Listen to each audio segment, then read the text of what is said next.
So I have the opening playing, no sound because copyright. Mhm. Um, Who's recording it, by the way? I am. I I think am. Hugh is as well. Okay, cool. I can't. We're gonna It see doesn't how it record works. me. We'll see the sound is, I guess, and yeah. Because if I'm not recording Discord. Okay. Yeah, Hugh, have you like split it up so like the voice channel is magnified to 1 bit? That's what you had, right? Yeah. All right, might steal that, or just use your whole Yeah. video. I don't know. Yeah, whatever. Yeah, whatever happens. Okay, you're hosting, Jordan, so it's your show I tonight. am. I haven't prepared questions properly, but I think I can ad lib, so it's fine. It's fine. Awesome. Oh, whenever you're ready. Yep. Okay. I'm curious to see who gets next week's. We're gonna tweet this out. All right. Well, I've started recording, but we can start talking whenever, I guess. Now, You're the host. All right. So, Anime Fight Club Week 2. We in this. All right. So, I'm gonna be hosting air quotation marks this discussion for at least the BTOOOM side of it, because that's the anime I actually chose. I chose BTOOOM. I should have tweeted that out as well, but whatever. Doesn't matter. And if you don't know what Anime Fight Club is, watch the first 3 episodes of whatever anime we want, and then we come together, talk about it and other things that are on our mind related to anime, conventions, and just other stuff in general. So, yeah. So I'm going to start off by saying, well, just a quick synopsis of what BTOOOM is. It is an action psychological anime. I was actually on randomanime.org for about 20 minutes, just scrolling through anime, trying to pick one. And then I eventually went to the psychological category. And I'm like, you know what, BTOOOM, I've heard of that before. Seems pretty cool. I'm gonna. Gave a quick read. I'm like, you know what? That's the anime. Screw it. So watch BTOOOM. BTOOOM is about the main character Sakamoto. He is a top 10 player in the world at BTOOOM. Him and his team. He's like the ace of his own team. He spends all his life. He's basically a NEET playing BTOOOM. He tries to get a job at the company, but instead gets sent to this battle royale-esque island, reminiscent of like the Hunger Games and of course battle royale. And they fight with these things called BIMs, which is just the bombs that are actually used in the game BTOOOM. And there are obviously many different types of BIMs.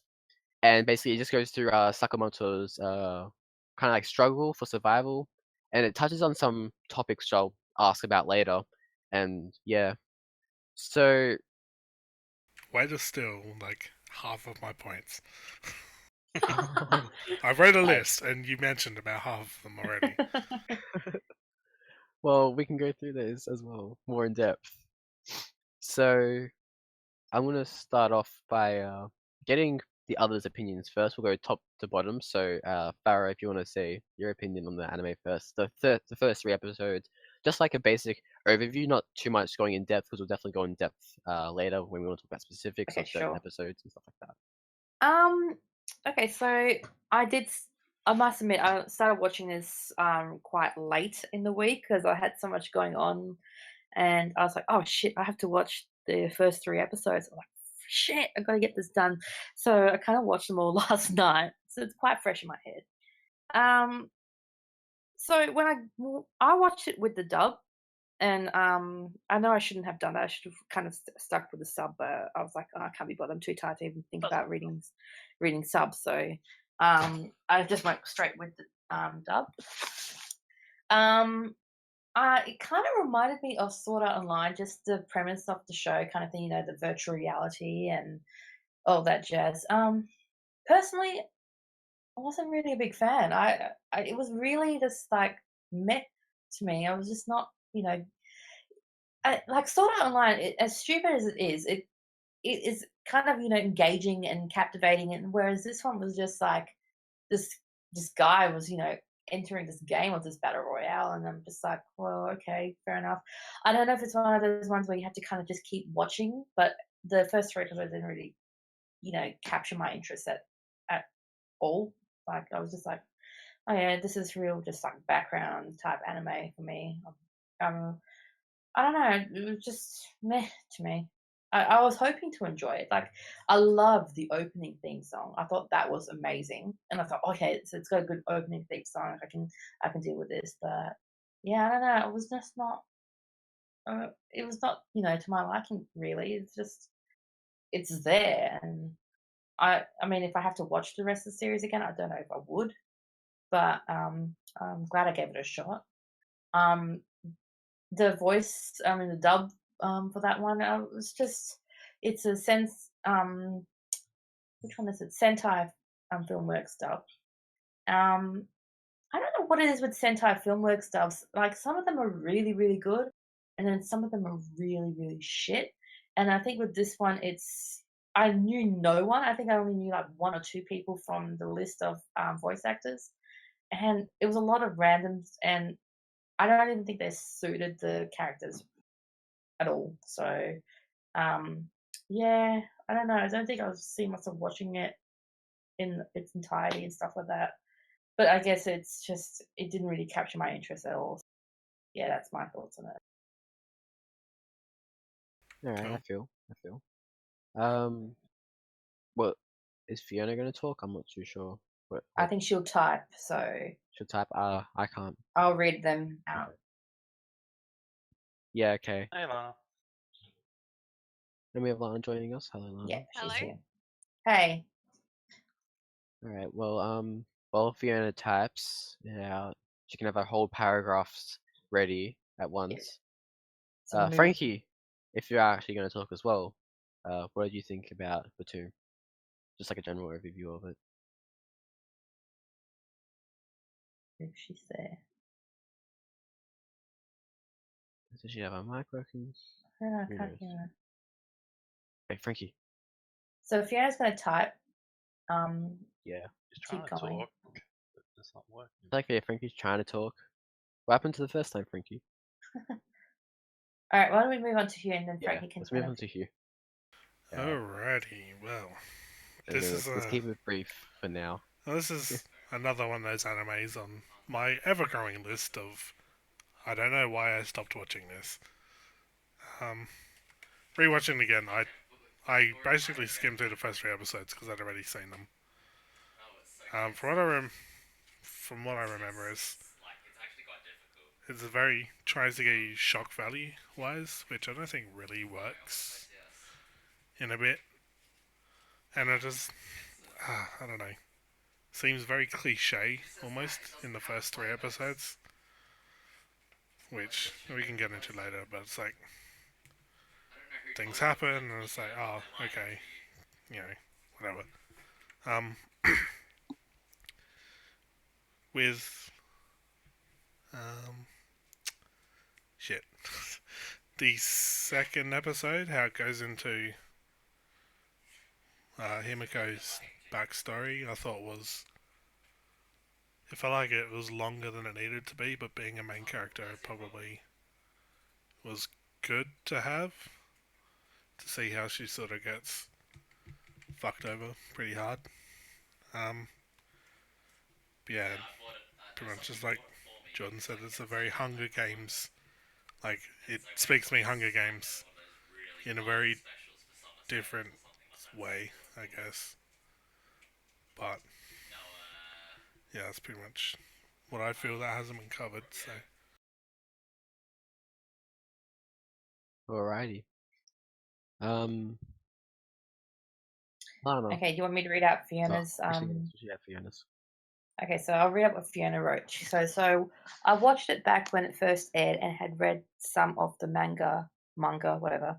So I didn't watch it again. I enjoyed it well enough. It was dumb but fun, kind of edgy in an immature way.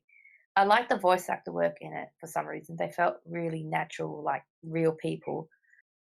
The voice actor for the main dude is an actor who at the time hadn't had a voice acting role, but I thought he did a good job. The other thing is, and she's put a gif of and I'm playing that GIF on loop for the video. and yeah, Yeah, it's an impact beam reflecting off her boobs, which Yeah. isn't in the top in the first 3 episodes. I don't think. I don't remember seeing it. No, it's No, not. it's not. Oh, it isn't. But Mm. you know what? The gift is top quality regardless.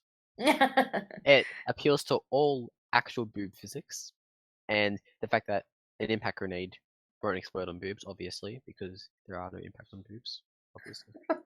Boobs are too soft Oh for my your God. puny Too impact soft. grenades. Too soft. Oh my God. Batubes. Yes, batubes. Batubes. I like that. That's good. Yes. Batubes. All right, Lana, if you're ready, and here. Yep. Okay, I'm gonna turn you up real quick, but go ahead. Just tell me when you can turn me up.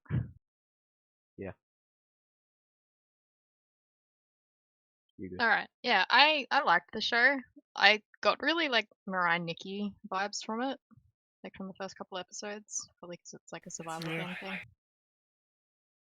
But yeah, like Fiona said, like it just seems kind of dumb and fun. Like it doesn't seem to be something that you should really take seriously. I don't know. I don't really have a strong opinion to the show. Like it just it's okay, but yeah, nothing really to talk home about, if you know what I mean. Yeah. Cool. Yeah, I feel. Nice and brief. Scott, man. All right, Yay, lucky last. lucky last. Still has to do it too, so you're second last. Oh, yeah. Well, I didn't really enjoy it. It's the first 3 episodes were kind of boring. Yeah. It's nothing to really sort of draw me in to keep watching it. And some of the plot lines through it were just so stupid. It's just, Who watched it in dub and who watched it in sub? Because so yeah, I watched it in sub. okay, because I did dub. It was I just found it really boring, pretty much. Yeah. I feel sub would probably be better than the dub for this anime at least. I think so. I think this would have been one of those ones where you definitely have to watch in rather than dub. I can't believe I'm saying that, but for this show, I think yeah, definitely in sub. Fiona said the big fat older guy is voiced by my fave VAs. Who's that?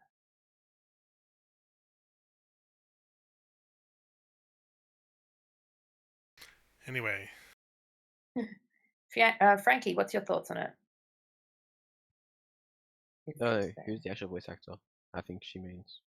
So you mean for like the actual real life voice actor? Oh, okay. Or did you actually not know who the fat guy was? No, I wasn't too sure. Kind of hurt. The track, There was, like, the 2 track fat and guys. field guy. I think is who she's referring to. the fat guy Oh. named by Kiyoshi. I actually wrote that down. Oh. Organization. Boom. All right, Good job. Frankie, is your mic working, or is it still having trouble, or not going to talk? Can you go. type? No, Yeah. me here. It's wanting to talk, but it's not letting you talk. Not letting her talk. Can you type, Frankie? At all? Nah, Frankie's dead. No. No. Frankie's not dead.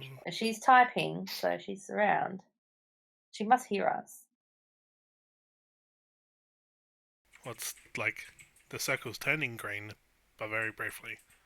Yeah. So Technical difficulties. that happens. Technical difficulties always happen. Yeah, it's working before. Rest in peace. Mm. So general consensus, you reckon? Should we do like a rate out of 10? I haven't said my thoughts about it. Oh shit, you haven't too, have you? I haven't. Stop cutting yeah. in. You shouldn't do word out of 10. So my thoughts on BTOOOM.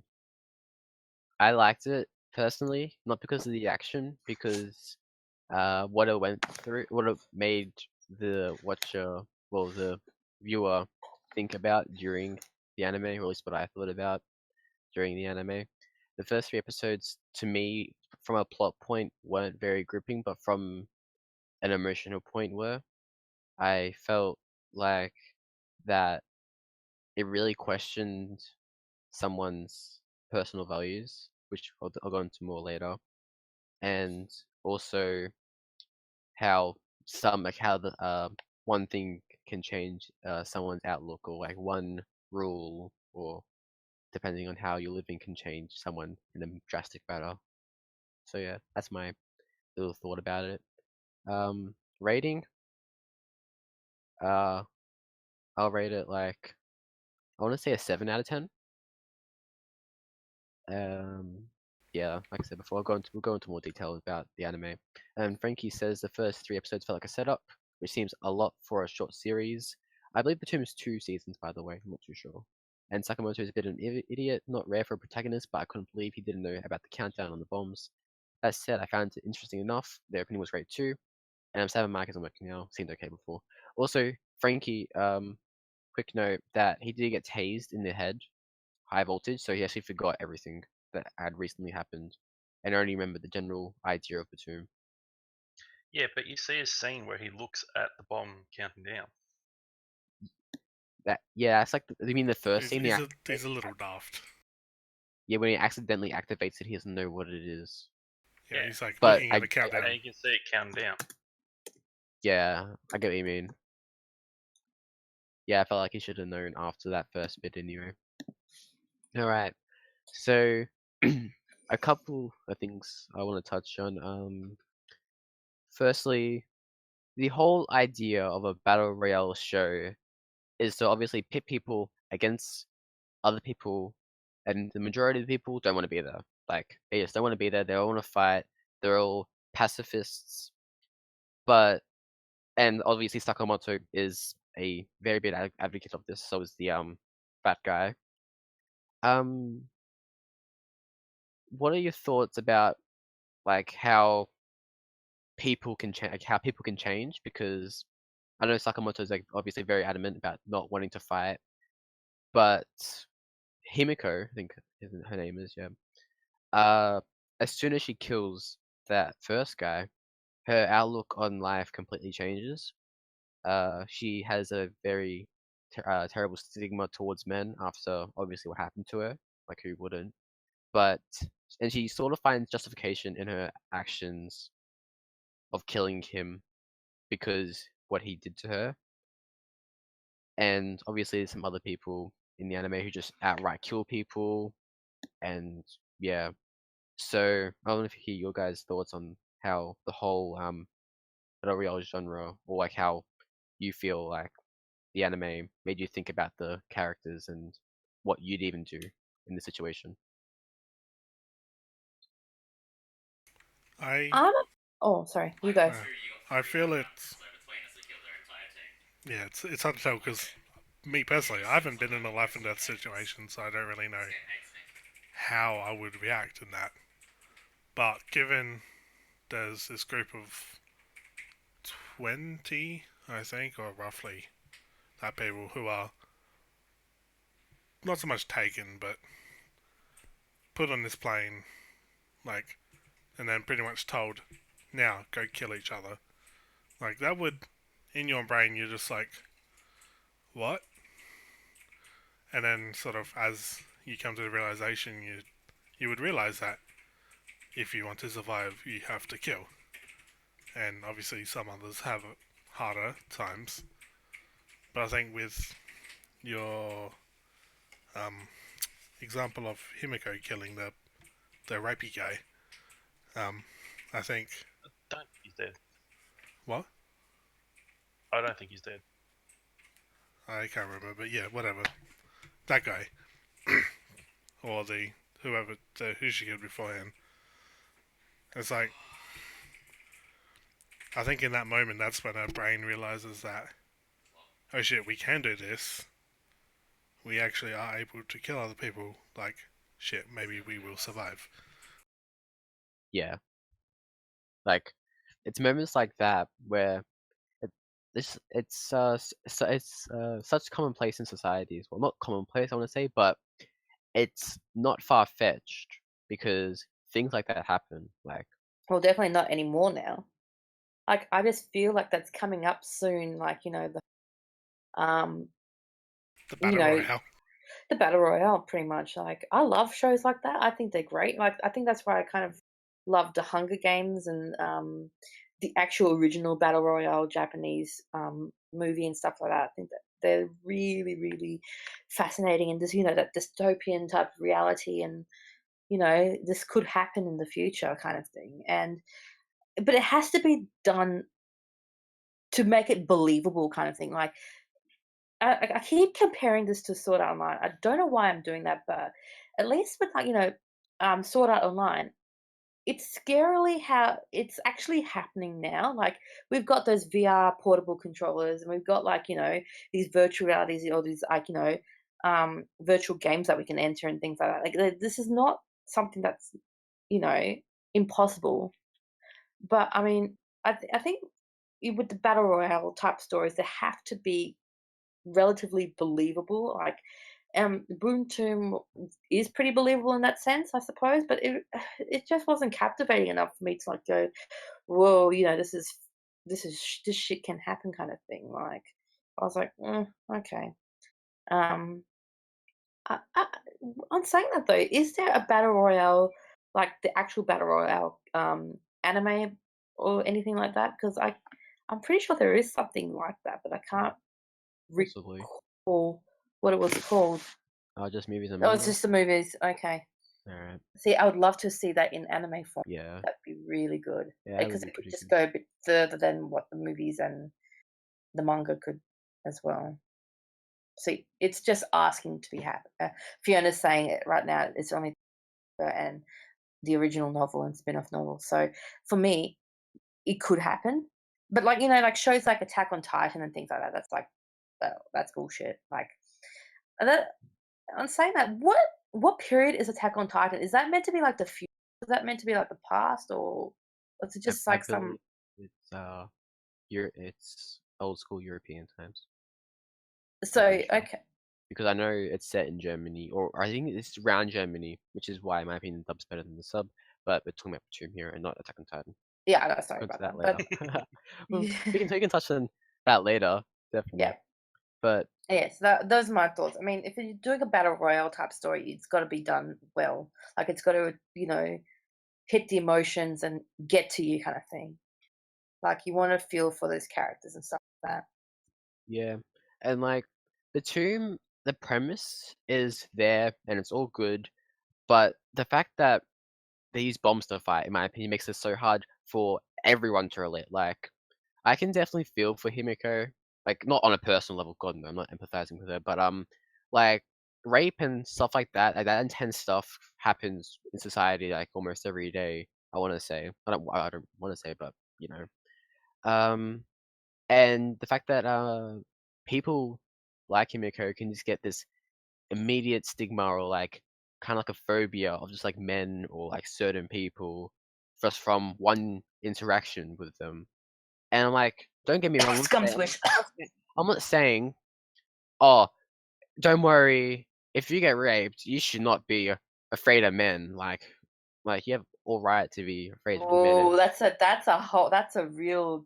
Like I'm not saying like don't be, but it's definitely believable if someone had that happen to them and were like ill men, I don't want to be near them type of thing.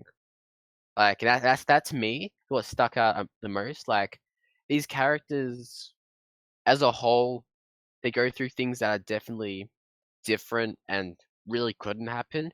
But if you break each situation down as well, it makes it so that you can actually kind of relate to the characters and just like think, could this like not happen to me, but like can I see myself in a situation similar to this? Like I know with Sakamoto wanting to be the best in the world and wanting to get a job at his favorite company, like sure that's any kid's dream right now. Like I'd love to be a professional gamer, just chilling playing the game I love, or even working for the company that makes the game I love. And he definitely wants that, but instead it gets turned around on him, and he's become the Katniss of this show. It's a good way of looking at it, actually. Yeah, which in my eyes is really the reason why I liked it more than probably what you guys did. I'm not saying like you guys didn't. Oh, you didn't guys look at it in such a critical way, blah blah blah. Like no, it doesn't matter like that. But that's what I got out of the anime, and I'm going to try to go back onto this show for the main reason about that kid in the end of episode 3. Can we talk about that kid? He's like 10, Yeah, setting up that looks traps. interesting. That does Yeah. look interesting. He is 10, setting up traps and just brutally killing everyone, just non-stop. Like, well, actually, no, he only kills one person right now, but I feel like he's just gonna slap everyone around, bam, bam, bam. Just like he's gonna fuck shit up, you know. And that's what got me as well. That final scene with him. That I want to say, it's definitely not euphemism for like this symbol motif for this, but that kids can be just like so impressionable and it's like a change immediately, like snap after snap after snap, like boom, like they have like very little mental fortitude, and they can just do whatever's needed at times, depending on who they are, obviously. But I believe they're more impressionable to be able to fight each other to live, or at least put in some justice situation and be like, "You're a kid. What are you going to do?" And they'll probably do what the people want them to do. So, like, yeah, any thoughts on that? Like, or was like episode 3 in general, like, or the kid? Because once I said everything about the kid, that was necessary. Definitely want to hear you guys' thoughts. Nothing really stands out from that episode really besides that ending. Like it's like, oh cool, there's like they find out how they can get food and then it's like just adds another element to the whole survival thing. It's like, oh, if we don't go and kill and fight other people, then we're gonna die from starvation. Shit. Yeah, and the whole food transportation idea is the same thing. It's generic. It's kind of hard not to be generic, to be honest. Like some things you have to stick to and true. The battle royale themed anime. Also with episode 3 as well, what stood out to me is that it kind of teaches you there's more than meets the eye to a certain person, because that fat guy doesn't want to fight, but he also plays that very strong mental game with Sakamoto. Do you guys remember the conversation they had? Yeah, about not showing each other the bomb collection. Yeah, like I felt that was like super smart of the guy. Like you wouldn't think of him being so intelligent, but he does say he's a real estate agent, so I feel like that he would have a lot of people skills and know things about people, which Sakamoto does acknowledge. And yeah, I and it's another reason why I like this anime decently. This is the difference there is it's like Sakamoto and Himiko can like they're both what? Like 17? No. Sakamoto's 22. 22. So young adults. Like Sakamoto's never had a job, so there's that, and then you meet this adult who has I wouldn't say no offense to any real estate agents, but not a fantastic job. But like they definitely he would look at him like, man, this guy's got his shit going. Like he knows what he wants to do. Like he knows adult. He is an adult. He knows adult. He knows the adult world. Yes. Is there anything else to go over? I feel like if you guys don't know that Himiko is the girl he meets in the game. I'm sure that's been That's the beginning of that's episode established 2. on episode 2. Yeah. How do you think they'll play out? Because do you reckon it'll have like any significance to the story? It'll or... be like any Oh, anime, definitely. really. Yeah, bit of generic that they fall in love with each other and Yeah. blah blah blah. Mm. What I have written down here in quotation marks is fated encounter. Like, of Yeah. all the people to And- end up in the game, And it has to be the her. classic half-naked encounter as well. Oh Yeah. man, that Oh, well, scene she was pissed basically me already off. was. How did she not realize he was there? He was on the fucking river when she arrived there. He was passed out on the river, and she didn't notice he was there.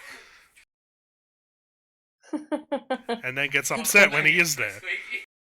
But that's your token anime though. Like, oh my god, why are you why are you there kind of thing? Like, you can't not have that scene in an anime. Like, it's your token girl gets surprised that the guy is there kind of scene. Like, how many scenes have we seen? I mean, how many animes have that exact same scene? So many. Yeah. It's your token scene. You have to have it. I agree, but at the same time, this anime seems to be, at least from the first 3 episodes, it's trying to pitch itself as being somewhat serious. So then, just having that scene in right at the end of episode 1, it's just like, what? Like, okay, Yeah. seriousness gone. Yeah. Well, I guess it kind of stems onto episode 2, given her backstory, giving that she has an already formed relationship that she doesn't know about with Sakamoto himself, well, his in-game wife. But the fact that Sakamoto doesn't remember anything, in my opinion, will play a great part in their relationship. Just because I think like they won't hit it off because they know each other already. If they do meet again, which I'm sure they will, because like my anime list says it's a main character. I feel like they might have some sort of like impasse difference, blah blah blah, or Sakamoto will try to win over her to get food and supplies because that's what he saw in the first place. That's what he wanted from her.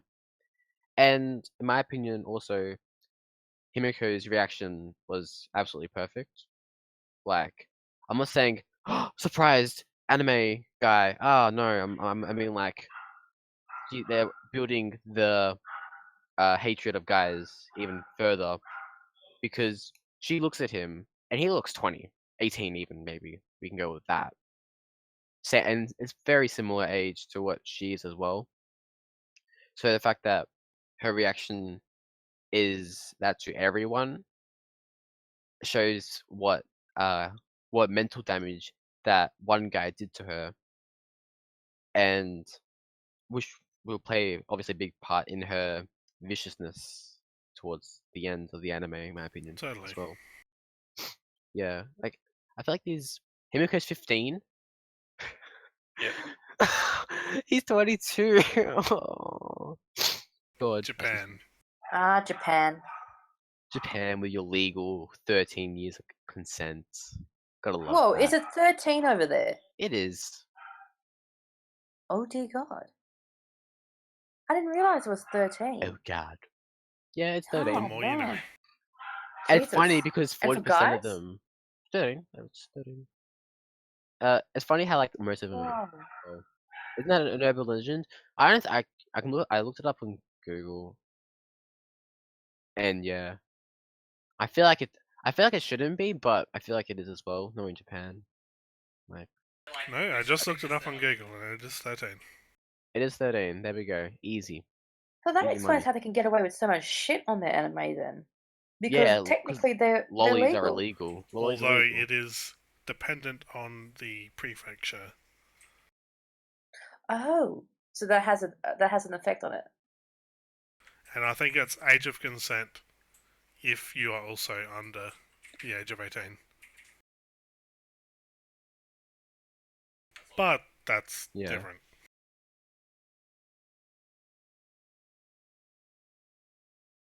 Wow, yeah. Poor kid then. Like, she's a kid. She's only 15. I mean, Shit. they're not gonna do anything. I hope. Well, who was having this? I think it was you. Was it you, Scott? We were talking about the Sword Art Online and like whether or not Yes. Yeah, that's Chibuko right. and Asuna actually did it in the game, and like how old they would have been when that would have Yes. happened. And Yes, they And did it. wouldn't They have- must. Yes. No, they didn't. Oh, I want them to. Raise of hands who says they have, and a raise of hands that said they didn't do anything. Press didn't 1 do for they have. anything. I think they did. I mean, again, we're still talking about BTOOOM, so Well, yeah. Okay, what the spirit? personally, Fiona. I don't think they did, given how awkward they are with each other still. Well, Fiona coming in with that clutch, Japanese laws saying that penal law regarding sexual assault is defined as statutory rape, or gokanzai is what it's called. This law protects every individual who's less than 13 years old. Juvenile Obscene Act, which is a law that protects minor from unethical relationships and protects individuals who are under the age of 18. That's called Inko Jure. I don't know how to pronounce that. I probably butchered that. And Minpo, Minpo, I don't know. Is a laws which regulate civil agreements among the citizens, but also defines everyone under the age of 20 as juvenile. It protects the rights of the parents and its families. So there we go. So Japan knows what's up, I guess. And I have lollies shaking their butts on my screens because I put on an opening, and it's just a bunch of lollies in gym clothes. Great. I'm gonna fix that. Also, another fun fact is they can get married at 16 with parental consent. As well, like if you get consent at 16, you can get married. That is what I just said, yes. Not that people should get married at 16, but Oh, hell no. apparently you can. I think it's a very religious thing as well. Like religion plays a big part in those type of relationships. But Just in general. yeah, I don't think 16 is a good age to be married. Yeah, like Pretty much. even Shotgun wedding. it's for. Oh, sorry. Go on, Scott. If you guys say anything. No, it's the same shotgun wedding. I feel like that whole thing is portrayed in anime very well, but I know anime isn't obviously reflective about Japan as a whole. But if they put it so much in anime, I want to say it's like a little bit of part of their culture that the women want to get married and they want to just be a housewife from a young age. Because like every high school anime has got that one girl like, I want to be a housewife. All right, that's not a job in the like money making sense. It's a job in like the family sense. But I'm not gonna diss on your. You're treading down a dangerous path here, Jordan. Yes, that's why I broke it up. I'm gonna say it's not a job, but it is a job still. It's a job regardless. I know what you mean. Are you trying to say like a career as opposed Yeah, to like career. just staying at home? Yeah. Well, staying at home and being a housewife is a job, not a career, which is all right to say, I guess. Like, unless you make money from it, is there Shit. a thing that wouldn't that make it a career? What if you having kids just for the sake of having kids? No, being a housewife. I mean, I guess that'd be more of being a maid then. This is not BTOOOM. We're not talking about. I think we've moved on from BTOOOM, to I be feel like honest. we So. Oh, final closing comments on BTOOOM then, and then we can 2 move out on. of okay, I'll start. 2 out of Okay, 10. go. 2 out of 10 didn't really capture my interest. Maybe years down the track, I might come back and watch it, but at the moment, I'm just like about it. So 2 out of 10 for me.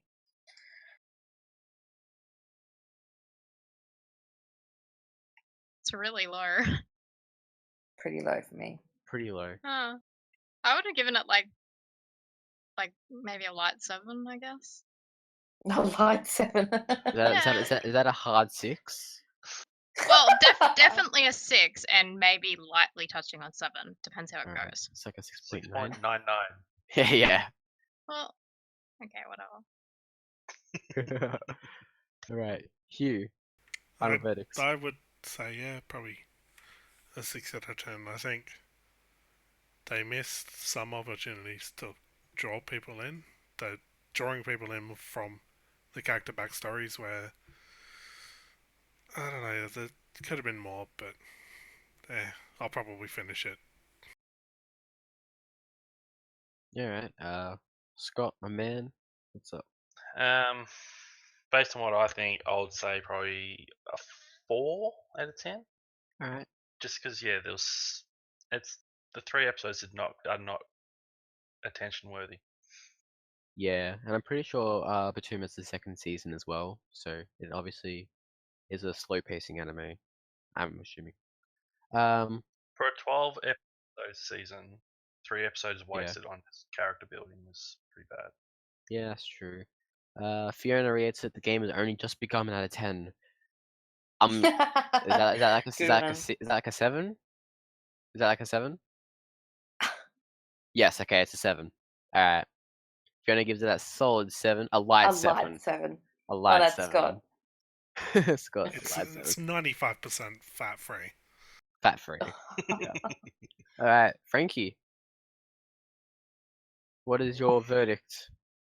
Can you hear me now? Yes, I can. Yay! Hey. Oh, good. I don't know about a rating. I'm really bad with ratings, but I feel like because the first 3 episodes seemed like an extended setup, I want to watch more just to see where it's going. All right. Yeah. I definitely want to watch more to know what's going on because I feel like Himiko's storyline did drag on for a bit. It seems kind of cheesy, but it also plays onto BTOOOM's themes towards her anyway. So yeah, like how they all got raped and then she gets raped. Karma. Well, she didn't get raped. Actually, yeah, She was touching on that, yeah. Her friend is a fucking cunt. Oi. Yeah, Isn't- like I mean, okay, real Who quick, sells someone out like that? Himiko did the right thing. Like, save yourself. save Because yourself so you can save others. yeah, I don't think she called the police. I don't know if she did. I think I'm pretty sure she called the police. The police found him. Yeah, because when yeah. you see her run out, Like, it comes what? up with And then Yeah. her friend What still did you blames have? her because it actually happened. yeah, because apparently it was Well, her actually, fault. she set it up. She set it up. Yeah. She did. But like, she didn't know. It wasn't her fault. Also, She's a girl. sorry anyone listening for my language. I tend to do True. that. We're Australian. Oh, It's only, gee. it's only stereotypical of us. It's only True. stereotypical of us. So yeah. My verdict, I give it a light 7. No, I give it a solid 7. Poor Lana, man. That's so wrong. I liked it, and I'm just gonna say I liked it because, but from what everything, basically, if I were to say why I liked it, I'll be rehashing everything I said before. Adding on to what Frankie said, yes, I definitely want to watch more of this. I want to see how the story progresses. 3 episodes definitely isn't enough, just for us to get a proper understanding of it. So I feel like this is one of the animes, kind of like maybe Dead Man Wonderland, I think, where you can't watch it simulcasted. Because I watched Dead Man Wonderland 5 episodes straight, and I'm just like, I could not have watched this simulcasted, kind of thing. And do you guys have like that one anime that you dropped during simulcast and went back to it just because you didn't feel like it was doing much for you at the time, and you went back and watched it all at once and like, oh my god, this is actually really good, kind of thing. That's going to be a few of them this season, that's for sure. Yeah, I have a few. Yeah, like you guys know what I mean when I say this is one Mm. of the animes where simulcasted would have got a poor audience. I want a reception. There we go, reception. But coming back to it as a returning watcher, or even someone who's just watched it after it's finished simulcasting, I feel like this anime would be quite enjoyable to binge at least, and to also just to enjoy it in general. Yeah, it definitely suits itself to being watched episode after episode after episode. I feel like I'm pretty sure Yuri Yuri did the same thing. I've seen like 4 episodes of Yuri Yuri, but I've heard that Yuri Yuri was one of those animes that like you had to watch at once, and like a lot of it, and you had to take it all in. Oh, I totally agree with that. I 100%, because I haven't actually seen it before until a few months ago, and I always kept putting it off and things like that. And it would have frustrated me if I had to watch it week by week. But I was so glad that I could watch it as like a chunk of like episodes and stuff, because you get to that point where you're like, I really want to watch the next episode because it's just so damn funny. Like you just don't want to stop watching it. Yep. I like, especially season 1. Like season 1 was just absolutely classic. I don't even think I've seen an anime that just hit so many comedy points like that show has. And Yep. I mean, Awesome. season 2 was pretty weak in comparison to season 1, but oh my god, I would have been so frustrated if I had to watch that week by week. It's kind of like the same with Konosuba though. Yeah. Like I love watching that, but like last week's episode was just pure shit. Like I was just like, is this the same episode we were like, same quality episodes that we were watching like the last 4 weeks and stuff? Like it just something went like dumb, and I'm just like, really, this has happened now, like in the 5th episode. Like I don't know, but yeah, it would. Konosuba is one of those ones as well you have to watch in the chunk, but because I love Konosuba, I'm watching it week by week. So That brings up a good question, actually, which I've sort of thought before. And thing is, like, do you think anime changes meaning to you if you go from watching it week per week to watching it all at once? It allows you to absorb more of it and just let it retain to you, I guess. see, I don't know. Like I was thinking about this about Flip Flappers actually. Like for me, I will eventually go watch it back again when I probably get it like on Blu-ray or something like that. Yeah, I dropped But that. it would have. I don't think I could just sit and just watch it in like the thing, because like Flip Flappers had that thing where it just like kind of kept wanting you to watch more and more and more. Like you had to keep going. Like it just was on the edge of your seat kind of thing. Like, and it worked better as a weekly thing. And I think that's the same with like Scum's Wish as well. Like if I had to watch Scum's Wish in like a whole entirety, it would be like I Eh. would be That's fine. hating it so much. Well, But yeah. Well, I wouldn't but- hate it, but I definitely feel where you're coming from. no, I would be so emotionally drained just from one sitting, pretty much. Like I think things like those shows need to be broken up week by week. But I think anime should be watched as a binge as well. I'm on the fence on that. It's hard. Yeah. Another show, in my opinion, that should have been watched week by week. My friend and I, this was her first anime. This was a gateway anime. All right. So it was simulcasting during was the last season? I think it was last season. It was during last season, and 5 episodes had came out already. And I was like interested in this because it got heaps of hype around it. And I wanted to watch it at the start, but then it wasn't what I thought it was, and I stopped. We watched the first 5 episodes of Yuri on Ice. All right, Yuri on Ice. And for that whole thing, it was definitely like hella emotional. But watching it week by week was so much more intense. That like what Fiona said, like she couldn't have watched Guilty Crown in one go because the fandom each week was what made that show, and I agree. Like the Yuri on Ice fandom was so funny. It was so cool. I'm just like, oh my god, freaking gay on ice, yes. And each week is just like more tension and more tension and more tension and never resolved. And I'm like, And then it got to ugh. 11 and 12, and then you were like, I really wasted my time watching this I series. didn't waste. I did not waste my time. There was no time wasted on Yuri on Ice. Yuri on No, Ice is I think absolutely amazing. for I me, love that. Yuri on Ice, as much as I love it, it peaked big time at episode 10, and it just didn't have that same momentum that it should have had all the way to the end. Like I hate when an animes just suddenly get to this peak at like just before the ending, and they just can't like finish it off the way it should be. And I hate to say it, but Flip Flappers did the exact same thing. I mean, it gave a definite ending, but it just peaked so bad. Like I think it peaked for me just before like the final, because I reckon the final battle between Mimi and the girls was actually like an hour episode. So I think they kind of split the 2 episodes apart. Yeah, it just for me it peaked just in the middle of the series.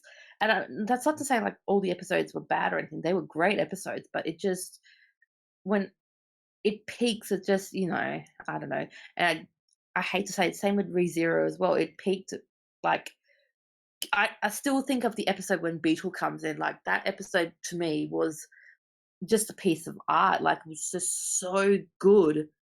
And then you get to like, the episode where there's Rem and I've only seen episode Subaru. 17 with spoilers, please. So I think that one was episode 15 from memory. I think the one with Beetle was introduction and things Yeah. like that. Yeah. And that to me was just unbelievable. That Yeah, that was episode. a really good episode. That's one of the only episodes I do remember. Because Yeah, it's just so impactful. it's memorable. It's so good. And then you get the Rem and Subaru episode, which again was pretty memorable. But then it just was like, it just got to the end, and you're like, I can't wait for season 2. But where's this kind of going, kind of thing. So, anime has that thing of like peaking, and I'm scared for like Scum's Wish it's gonna peak, and I don't want it to peak because it's one of those ones that it shouldn't peak. But yeah, I don't know. It's a worry with anime at the moment that they're just peaking too quickly and not continuously following it out, kind of thing. Scum's Wish makes me peak every week. Oh, good God! Anyway, I should have Lana, expected Scott, that. thoughts? Yeah, Scott. What do you gotta say about anime and how it should be watched, or what anime should be watched at certain times, blah blah blah? Well, Depends my on the original question was, it does. Do you think it changes meaning going from week per week to a binge? If I binge something, I always binge it in dub because it's just easier to watch. Yeah, I feel. Week by week, I gotta be really invested into the show, or else I drop so many. Yeah, it's kind of like me as well. Like last season, I think I picked up 5 and dropped them all. Oh God. I have dropped so many this season. I've only just kept up with like 2 or 3, I think, at the moment. Yeah. I I haven't haven't picked up even any kept up this with season. Blue Exorcist. I dropped Blue Exorcist after episode 2. It was just, I was just, nah. I mean, even like the Revenge one, and the only ones I've kept up with was like Fuka, Scum's Wish, Konosuba. Those are the 3 I've kind of kept up with. And I'm at the point now where I'm ready to drop Fuka as well, because it's just so. It's one of those ones where I should be watching it in dub, not in sub, basically. It takes that effort to watch anime. Yeah. Yeah. It does. It's a worry. Mm. Lana, Frankie, thoughts? Yeah, I'm with Fiona on some. I think it depends on the show. I lose a lot during the season because I watch too many, and so then I spend a lot of time catching up and watching episodes close together. And I think if it's a really strong storyline, that works well, whereas other shows that just like Slice of Life that are really generally more contained, so they last better week to week. Yeah, I could say that. It's definitely very story dependent. Like, if the story drags you in, like, again, going back to Farrah's flip flappers analogy, like, at least for us, like, it drew you in enough that, like, you'd be waiting for the next episode. Whereas, like, a Slice of Life, you're like, if I miss an episode, if I miss this week, it doesn't matter, whatever. Yeah. Actually, funny thing about Flip Flop is I was watching episode 5. I was in the middle of episode 5, right? So stuff was going down, and I actually said this to myself: why am I watching this? And I turned off I closed the iPad app, and I did something else. I'm just like, for me, Flip Flappers was very hit or miss, and during episode 5, I missed it a lot. Flip Flappers had that thing where it it had certain episodes which were just unbelievable. Like episode 3 is really memorable for me. Like it had that whole Mad Max thing. The episode, funnily enough, the one that you were saying, Jordan, episode 5, that was brilliantly done. Like it actually freaked the shit out of me watching that one. Was that? And Is it house one? Or was that episode 4? Like the school. It's the no episode 4 was the one where they were kind of getting to know each other. Episode 5, Was it Bell Tower? the creepy school one. Yeah. Yeah. I But think for me, beat the it episode that got to me was the bit when they had that flashback with like Mimi and Salt and Paprika, like the older Paprika and stuff like that, and it was like, holy shit, what's happening now? Like it just came out of nowhere, just hit you, and you're just like, what the hell? Like, what just happened, kind of thing. And I mean, I was like flipping like literally flipping out just watching that episode, and I was just thinking, no anime like since watching Madoka has done that to me, and it was like, whoa, like, but then yeah, flip flapping out, Farah. But yeah, I think for me it was just the anime that I wanted for so long. It hit all those points, like just that shock value and that awe value, the design value, and I don't know, it was just it didn't get the love it deserved last year. That's my theory. I can see why people would get frustrated with it, and it's definitely one of those ones where you just have to sit and watch. And same with like Fiona said, Occult 9 as well. That didn't get the love it deserved. I think because it came out at the same time as Yuri on Ice as well, like no show could compare. It was just like Yuri on Ice. That was it. What else did come out with the Yuri on Ice? Flip Flappers, Yuri on Ice, Occult 9. What else came out? See, that's the thing. Like, Is that the Magical Girl yes. project one? See, that was good. I like that one. Not many people did. I really like it. It was one of those ones where like, oh, people dropped it after 3 episodes, but if you kept going, it was really good. That's what I'm thinking. That's the other battle royale type one actually, because they had to fight to like stay alive, and thank God it got the ending it did, because if it didn't get the ending that it should have, like where it was going, people would have raged so hard. Because I wouldn't have. I would have been happy. Really? Yeah, I don't know why everyone loved that girl so much. I think because for me, it was like her story seemed more. The main girl was like, you know, she was there kind of thing. But like this one had like, you know, drama to her life kind of thing. And she was kind of redeeming herself, and she was becoming better and stuff like that. So I think that's why people kind of really liked her. I mean, I loved Alice's character. I think she was great. But she wasn't on there for long enough. So yeah, I love that one actually. That was a really good series. But I can't. That's the thing. That series season was. But yeah, I can remember watching a lot of shows that season. Well, there was Izetta, Kaijo, Magical Raising Project. Oh yeah, Kaijo. Yeah, I watched that. My wife is a student. Season Becomes 2. a resident. That's Oh my God, that's an interesting one. That's an interesting one indeed. Actually, one I really enjoyed, which I didn't think I would, was Scorching Ping Pong Girls. I didn't watch that one, and a lot of people said it was a really good series. Also, Bloody Wars quite came enjoyed out. it. What else came out of that season? I can't even remember.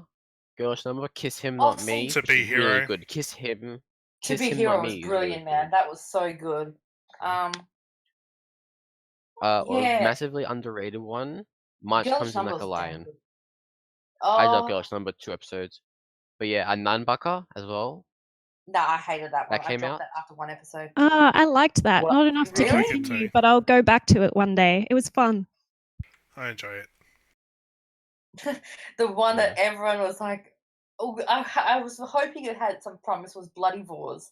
I was so disappointed. Like, first episode was so good, and then the second episode was just amazing, and then the third episode happened. I was like, yeah, no, yeah, I remember we dropped it at the same time. Yeah, I was just so disappointed. I was like, yes, I proved you guys all wrong with the second episode. It was damn good, and then the third episode happened. Like, great. Now I have to like bite my tongue and say, yeah, I dropped it too. That annoyed me because that had such an epic opening sequence as well, and Oh, it angers me that show was shit. But you do get those doozies in the season, so Yeah, I feel. Also, one anime that is apparently super popular that I wanted to watch, but it's the 5th season of it, and I might end up watching the whole thing. JoJo. Natsume's Book of Friends. Have you even heard of that anime? Never heard of it. No, It is a top 50 anime. really. That's not that hard. There's a lot of anime. A top 50. Like, Natsume's Book of Friends, I think had Ah. 3 seasons in the top 50. Yeah, it's got that really smug looking cat.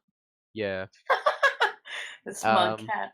Also, I'm not sure. Yeah, Kiss Him Not Me came out. Sound Euphonium came out. Season I'm 5. so Oh, angry. that was good. I loved that. Yeah. I'm so angry with myself about the Kiss Him Not Me because I really wanted to watch that in its entirety, but I dropped it like after 2 episodes. Classical I think- Lloyd. Yeah, same with Classical Lloyd Classical as well. Lloyd dropped is that. great. I dropped love that. I dropped it. All Out, which I want to finish, and also www.working, which is I a love spin-off that one. to That was good. I That was didn't so get good. into that one. adaptation. It's an adaptation of the 2nd season of Wagnaria, I believe. Yes, It's about it 4 is. seasons of it. Yeah, it's kind of Yeah. similar but different characters, so it was too weird for me. It's I kind of like loved the it. Only Guy Teacher kind of thing, because I know there's one anime in Only Guy Teacher that's a spin-off, but not related to it as well. So with similar characters. I can look it up real quick. What else came out last time? It was Flip Flappers Dream Festival. Garfield mean, Handsome. That was I have good. the whole list. I have the whole list Izetta with was me right great. now. I'm glad that picked up when Yeah, it did. Zeta. Yeah, that was so good. The Digimon Universe that Monsters came out. That was alright. No, Haruki- last season had some damn Haruki. good shows. Like It had some good ones, but it had a lot of trash. it had a lot of Which trash. I've Yeah. noticed in the past few seasons that there's been some really good ones, but then there's been a lot of like ones where you go, why is this even a thing? Oh, how many times have I said that one? Jeez, I don't know, too Exactly. many. too many. Like what was the recent one that was so bad? Like I can't even remember it. It's just terrible. Okay. I'll tell you guys. Have you guys ever heard of Only Guy Teacher? It sounds familiar Yeah. to me, but I don't Please, think I've seen please it. teacher. Please teacher. Oh, is that on Anime Lab? It is. It's like an oldish show. It is. yeah, I I've been- think I struggled to watch the first episode. Same here. Well, I loved it personally, but it's called Ano Netsu de Matsuru. It's not related to Only Guy Teacher in terms of name, but it's meant to be a spin-off towards it, which I find Mm. interesting. Also, there's like 2 OVAs of it and a 2nd season with different characters. I'm like, alright, that's cool. And yeah. Also, have you guys seen Bubuki Buranki? I saw the first season.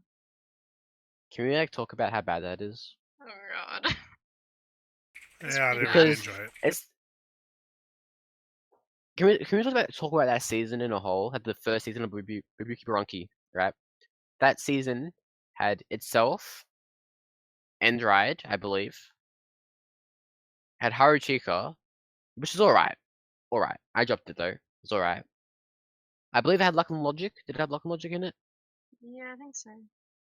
Hatsukui Monster, which is Are you talking about the 2nd season of the Bookkeeper Ranking? no, the first season, which is First called Love Monster First pissed Love me off so Monster. hard. My God. Oh, It's terrible, I raged after that one. and it had Non 9 in it. Oh, that season. Oh yeah. Yeah, Actually, that was a good season. Let's be honest. It had freaking Orange and it had yeah. I never watched Orange, but Orange yeah. was 91 amazing. days. 91 Days was great. Oh, Actually, I think this season has 91 days in it as well. dub, not the sub. The sub was incredible. I loved 91 Days. That drew me in each week. Yeah. And it also had ReZero. Of course, ReZero. And Do you reckon that's going to get a dub? ReZero? no, I hope not. I don't know. It seems popular enough that it could get one. I don't think popularity is everything to a dub. I can't imagine it in a dub. See, I can see it happening. I don't know why. Because it's one of those ones that's just so damn popular that it could get one. I'm just crossing my fingers that it's not a Funimation one. I don't want Funimation to take reins of that one. Yeah. That to me should be like a LA dub or a New York dub, not freaking Funimation at all. Funimation will just stuff up. I feel like Funimation's stuffing up all the dubs at the moment. Like it's just the same voice actors over and over again. Like there's no difference. It's just the same old, same old. It's annoying. I hate this deal that they have with Crunchyroll because, for one thing, we don't even get the freaking dubs, and it's just the same actors again. Like there's no difference in them at all. It's At least a little hard at the moment though, because I'm pretty sure it's still going. It's the voice actor strike. no, that only is affecting the video games. It's not actually affecting dubbing. It's like, affecting any unionized voice actor. see, that's bullshit. Really, that's the bloody Texas can get Yeah. away with that shit, but LA and stuff Is can't. that why Tales of Berseria was so bad? Ha ha ha, kidding. It is shit. No, don't even say it is the worst. I'm so disappointed with that. That should have been really good, like just from the The main animation and character- stuff. But it's just so Isn't the main poor. character one of your favorite voice actors? Yeah, you talk to that's her a the lot thing. on It Twitter. should be on which one? Twitter, Sunderica. Yeah, and that's what I'm saying. Like she it tries too should- hard to be edgy. I'm not sure that's her or the director's fault. I think it's the director's fault. Yeah, I would say director. Yeah. But I don't know. I was watching Gigok play it, and it was alright. But yeah, the voice acting was really weird. Yeah, I'm a big fan of like the LA dub voice actors in comparison to say the Texas one. I mean, there's some good Texas ones, but they kind of moved to LA themselves, so it's like, yeah. Alright. For me personally, I do like LA Sentai is dubs. the hub of America. Yeah, well, there Yeah. you go. But in terms of dubbing anime and stuff, Texas is anime central, kind of the hub for anime because they've got Yeah. Sentai and Funimation there, so they can do a little bit more as opposed to LA and New York.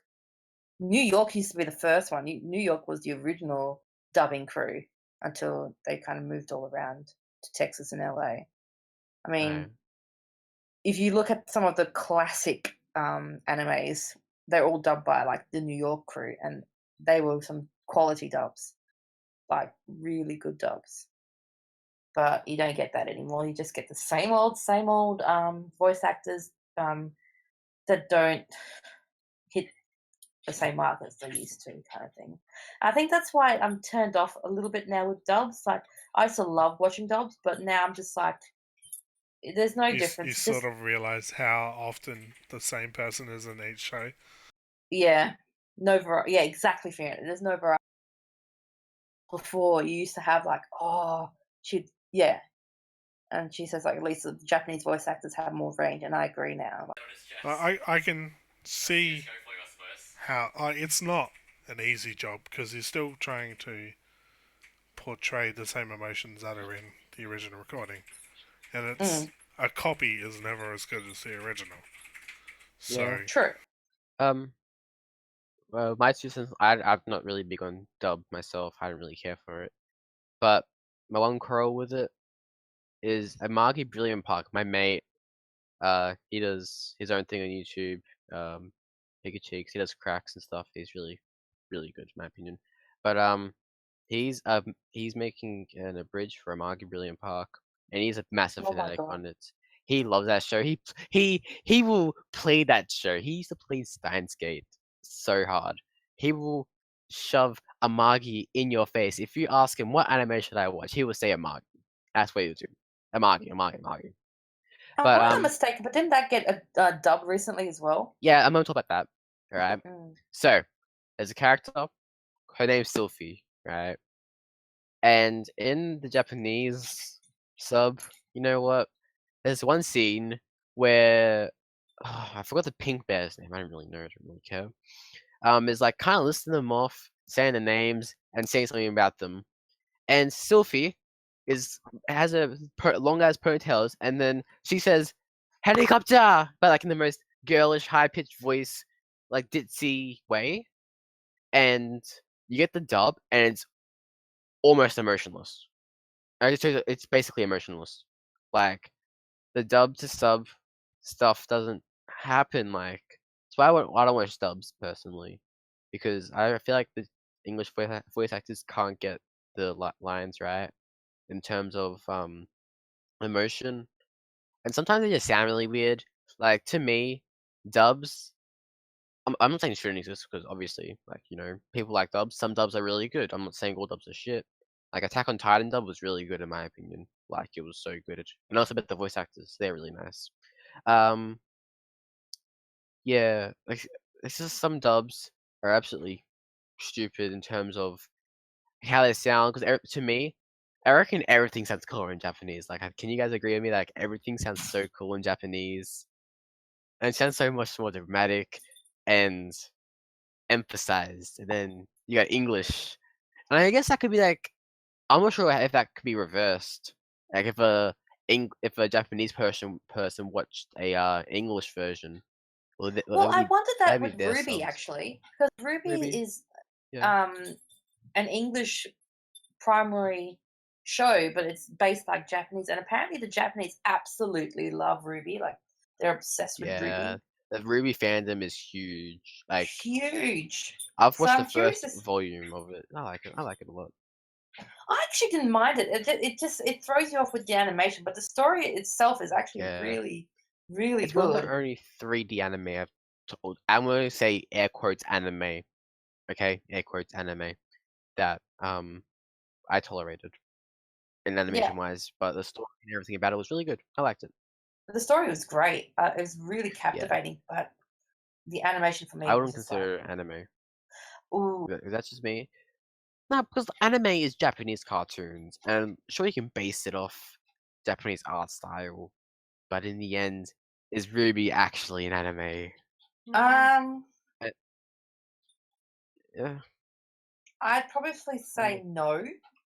I think it's just more influenced by Japanese culture kind of thing. I don't know. I think that's one of those ones where they want to be anime because it has that anime appeal, but you can't call it anime. So If you're gonna call like something like Ruby or Avatar anime, then you may as well call like Panty and Stocking cartoon and stuff. Yeah. But wasn't Panty and Stocking like a homage to like Cartoon Network type stuff like Yeah, that? it was, but it's still an anime, and I think if any anime fan, like if someone said cartoon about it, they'd blow up and get really angry. Yeah. Oh, I love Panty and Stocking though. So I haven't for seen me- that. I haven't seen I both. I haven't think seen. I haven't seen a lot of the iconic anime. Joke on here. I think anime is more the style of animation than what it Yeah, actually because is. I mean, you have to talk about Porter Robinson's work. Now that's Chota, anime. Dream Machine, and apparently he's finally released. What chronological order the story happens in, which is cool. Don't mind. Pretty cool. He has a Spotify playlist of it. If you guys are interested in that, on his Twitter, I don't know where it is. Probably buried in all his tweets now, but yeah, he's released a playlist. Like this is how it's meant to go. Now stop blabbering about it. And yeah, I like Porter Robson. Cool dude. He gives me shoulder. I don't mean to break into conversation, but I'm curious. Are we going to talk about Scum's Wish? Because I really want to talk about. So I want to I talk about suppose we one more could finish thing. with it. One more thing. Do you guys use my anime list to keep track of stuff and you No. leave ratings on your Bye, stuff? Fiona. I used to, but not anymore. Oh, bye Yay. Fiona. Have Yeah. a good sleep. Have a nice sleep, Fiona. Thank you for staying with us. Normally I don't use my anime list just because I can't be bothered. Yeah, saying just too much effort for me. Oh, I use it because I watch too many things and I need to keep track. yeah, I feel. What I was gonna ask is what animes have you scored 10 out of 10 on it? Because I've scored about 5, 6 10 out of 10s on my anime list. And Oh, some that's of them hard I just because made. there's so many that I could rate 10 out of 10. But I mean, Yeah. for me, last year there was 3 for me that were definitely 10 out of 10, and Yeah. or maybe 4. What were they? For actually, Sailor Moon Crystal season 3 was a 10 out of 10 for me. It hit every mark that it should have. It was really good. Right. Flip Flappers, obviously, was 10 out of 10 for Yeah, me. that's a very personal 10 out of 10 in my opinion. Exactly. So it's a Yeah. hard one Oh, to yeah. call. That's definitely, yeah, I feel. What the other ones like? Maybe Oh, ReZero? That hit you? no, hard, it for me that was nah? a solid 8 because the last few 8, episodes okay, kind of that's annoyed reasonable. me. Yeah, that's fine. What See, else? you said solid 8, yet apparently me saying light 7 is wrong. No, I hate you guys so much. I Hey, say I never solid dissed it. things. Heaps. But a light 7? What's a light 7? Wow. I explained it. It's like a definite 6, but it could be a 7. Depends how it goes. Oh my god. Fair enough. Anyway, so Scum's Wish. Can we talk about it, please? God, it's been like bugging me for like last week. Oh, I I need want to talk about it. to tell my 10 out of 10. Oh yeah, go for it. You go for your 10 out of 10. Jeez, fire. No. Alright. Well, I Insane. usually don't give 10 out of 10s, and I've only just given some, like, in the last month. I was like, nah, I'm gonna bump some up to 10 out of 10. That's Neon Genesis Evangelion, Oran High School Host Club, and Disappearance of Haruhi Suzumiya. They're my only 10s. Alright. I feel you with one of them. I definitely feel you with one of them. My 10 out of 10s. Spirited Away, because I watched that in year 9 over 3 classes, and that was my first anime exposure, quote unquote. Actually, it wasn't really, but I absolutely loved it, like how everything happened. Oran School Host Club, High School Host Club, 10 out of 10. Good. Shigatsu wa Kimi no Uso, or Your Lie in April, 10 out of 10. I had to force myself not to cry because I was watching it when I was meant to be in bed. I was watching it on my phone, and I tried so hard not to cry, and I cried a little bit, and yeah. Something you guys missed. I'm not sure if you've seen it, and I'm very shocked that you haven't said it. But Kimi no Nawa, 10 out of 10 for me. Like that struck every chord right, and I loved that so much. Kimi no Nawa, and it was in Melbourne, and I had no one to see it with. I didn't go alone. I didn't want to go with like some, I don't know, like one of my mates. I still want to go with him, and I'm like, oh. And my last two, probably gonna hate me for them, is Scum's Wish, 10 out of 10 so far, and You're Nice. And a couple of 9s that you guys probably questioned me about is Fairy Tail.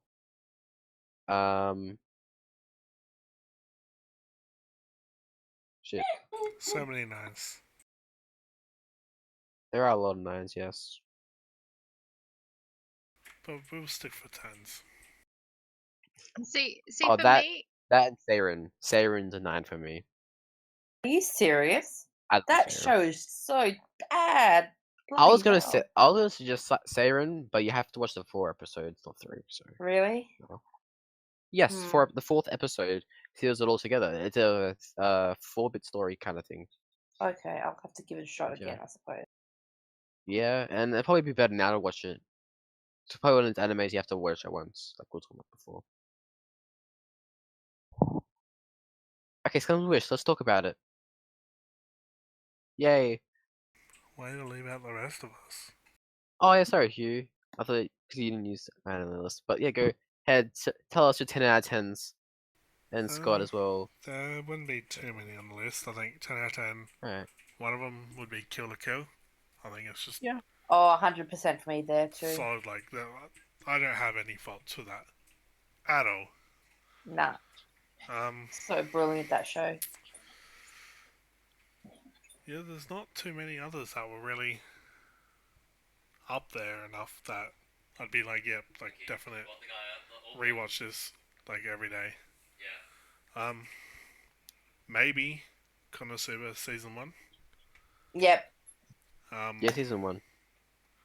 Because I'm pretty sure I've watched that at least 6 times, if not more. Season. Yeah. Saki for me as well.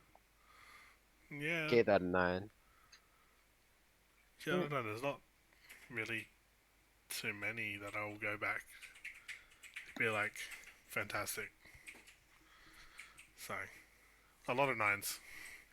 A lot of 9s, not too many 10s. I feel, definitely feel. Scott, your 10s. Do you have any?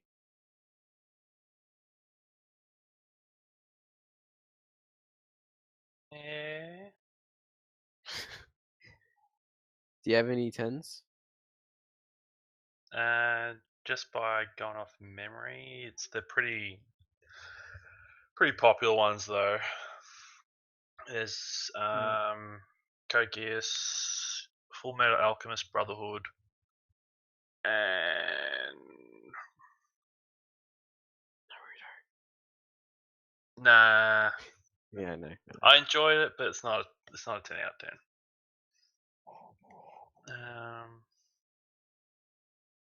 Yeah, I'll probably stick with them for the moment. Alright, is there anyone we didn't go through? I have a guess couple, everyone. which Fate Zero is my favorite all time that no one else really seems to have watched. I haven't seen it. I'm saying it. And Psycho Pass, Death Except Parade. for the second season. Oh, Death Parade. Good choice. Yeah, Psycho Pass first season. I haven't seen the second season, but I've heard I bad refuse things. to. On Blu-ray, and first season not on Blu-ray. How about that? I would probably put Love Live's Sunshine in my top 10. Actually, like that's better than the original series. I don't Top know 10 why. or 10 out of 10? No, one of my top 10. Would put in my top like. So not 10 out of 10. I don't know. Like I just love Sunshine. I think the storyline was way better than the original. Loveline Sunshine to me was pretty garbage in comparison. Are you kidding? It was good. It was really good. I gave it a 9 and I gave School Idol Project a 9. But School Idol Project, yes, Jesus everything Christ. was nice, and I loved it. And Sunshine was Kanan getting 0 screen time but being my favorite girl of all time, and Marty saying shiny and pretty bomb ahead and his choke. But I love Roger. And Chica being absolutely cringe and ugly and bleh. And You Wanna Be. Yeah. I found that quite hilarious. You Wanna Be. And everyone's favorite, Zora. Zora. You can't hate her. You can't. Favorite. I would agree with Lana actually with Neon Genesis Evangelion. That to me was the epiphany of anime. Like that was just unbelievable. It was so brilliantly done. Like I just wish I had that on like Blu-ray or DVD. Like the movies can't even compare to the TV series. Like the TV series just was the most iconic show for that generation, and it sticks with you. Like it stuck with me for years after I dropped anime and things like that. But that one, man, that messed me up by the end. It was just like crazy how it messed your head up. So good though. See what else messes your head up? Scum's Wish. Oh, let's get on to that. it. Let's get on Let's to talk that. about it. Because who here? So have we all seen Scum's Wish? No, Yes. Poor Scott. it's boring as batshit. Oh yeah. Man, you're playing with my heart. You're playing with them. You pull my heartstrings. Should we do a little round table of Scum's Wish? I think we did.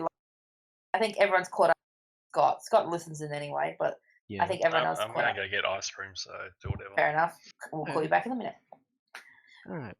So, have you everyone here seen Scum's Wish? Yes. Yep. Yep.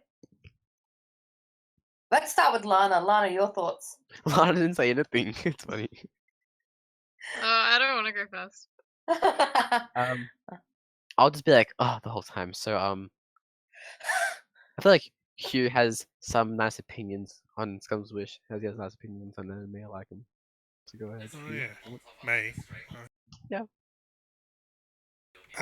Well. It's definitely this latest episode. Definitely interesting. A lot of content to sort of fill it in. I don't hate the teacher as much as I did. Like, sure she's the bitch, but the way that I think it was Mugi described it, it's just like he saw that, like he could see like she was that, and then just describes it as like someone who's broken, someone who needs someone there, and it's like, yeah, no, I can see that. Like, Yeah. sure, you're a bitch, you fuck with people's emotions, but that's because you emotionally in yourself are like, yeah, like you need to feel that affection. So it's like, okay, that's one way of doing it, and then sort of like near the end of the episode where she like fucks fucking can I I don't know. The Sensei guy. Yeah. Like, okay. I mean, I Yeah. felt what she did right at the end was a bit like, Man, that was... Head's gonna roll. yeah. But then it's like, okay, and then it's like the rest of it was like kind of made sense with how a progression would go. Like, very surprised that Mugi would call up fucking whatever her name is, the blonde short-haired chick with the big May. tits. Yeah, her. And yeah, I'm like, oh, okay, like that went that way, and then Yeah. in the end, it's like, okay, whatever. Here's an episode. All right. Lana, you're second now. How about that? Oh, okay. Okay. Well, I just. Why the hell does Moogie still like the teacher? Like, he knows how bloody awful she is. Yet, like, why? Why would you like that? Yeah.